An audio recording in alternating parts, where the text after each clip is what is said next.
ಪರಿಷತ್ ಉಪಸಭಾಪತಿಯಾಗಿ ಉಮಾಶ್ರೀ ಅವರು ಅವಿರೋಧವಾಗಿ ಆಯ್ಕೆಯಾಗಿದ್ದಾರೆ. ಉಮಾಶ್ರೀ ಅವರಿಗೆ ಅಭಿನಂದನೆಯನ್ನು ಸಲ್ಲಿಸಿದ್ದಾರೆ ಪರಿಷತ್ ಸದಸ್ಯರು. ಸೊ ಉಮಾಶ್ರೀ ಅವರು ಪರಿಷತ್ನ ಡೆಪ್ಯೂಟಿ ಚೇರ್ಮನ್ ಆಗಿ ಸಭಾಪತಿಯಾಗಿ ಆಯ್ಕೆಯಾಗಿದ್ದಾರೆ. ಇದು ಎಕ್ಸ್ಪೆಕ್ಟೆಡ್ ಅಂತ ಅಚ್ಚರಿನೂ ಅಲ್ಲ. ಆದರೆ ಉಮಾಶ್ರೀ ಅವರು ಸಚಿವ ಸ್ಥಾನ ಸಿಗುತ್ತೆ ಅಂದ್ಕೊಂಡಿದ್ರು. ಇರಲಿ, ಅವರೇನು ಬೇಜಾರು ಮಾಡ್ಕೊಂಡೇ ಈ ಹುದ್ದೆನ ಅಲಂಕರಿಸ್ತಾ ಇದ್ದಾರೆ.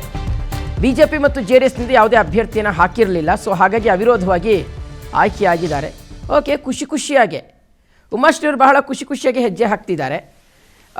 ಬಿಜೆಪಿ ನಾಯಕರು ಉಮಾಶ್ರೀ ಅವರಿಗೆ ಅಭಿನಂದನೆಯನ್ನು ಸಲ್ಲಿಸಿದ್ದಾರೆ.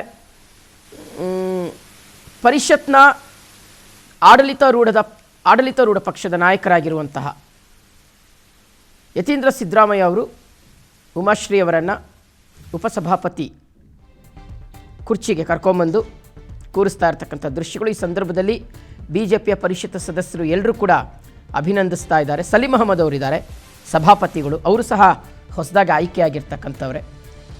ಸೊ ಸಲೀಂ ಅವರು ಸಭಾಪತಿಗಳಾಗಿ, ಉಮಾಶ್ರೀ ಅವರು ಉಪಸಭಾಪತಿಯಾಗಿ ಆಯ್ಕೆಯಾಗಿ, ಸೊ ಈಗ ಎರಡೂ ಕಡೆಯಿಂದ ಖುಷಿಯಿಂದಲೇ. ಆಮೇಲೆ ಬಿ ಜೆ ಪಿಯು ಸಹ ಅಷ್ಟೇ, ಯಾಕಂದರೆ ಅವ್ರಿಗೆ ನಂಬರ್ಸ್ ಇರಲಿಲ್ಲ ವೀಕ್ಷಕರೇ.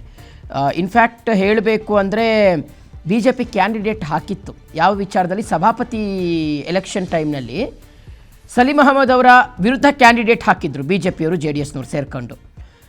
ಆಮೇಲೆ ಅವ್ರು ಏನಂತ ಹೇಳಿದರು ಅಂದರೆ, ನಮ್ಮ ಹತ್ರ ನಂಬರ್ಸ್ ಇಲ್ಲ, ಹೌದು ನಾವು ಒಪ್ಕೊಳ್ತೀವಿ, ಆದರೆ ಯುದ್ಧರಂಗದಲ್ಲಿ ಸೆಣಸಾಡದೆ ನಾವು ಶಸ್ತ್ರವನ್ನು ತ್ಯಾಗ ಮಾಡಿ ಹೋಗೋದು ಚೆನ್ನಾಗಿರಲ್ಲ, ಹಾಗಾಗಿ ನಾವು ಕ್ಯಾಂಡಿಡೇಟ್ ಹಾಕಿದ್ದೀವಿ ಅಂತ ಅವ್ರು ಹೇಳಿದರು.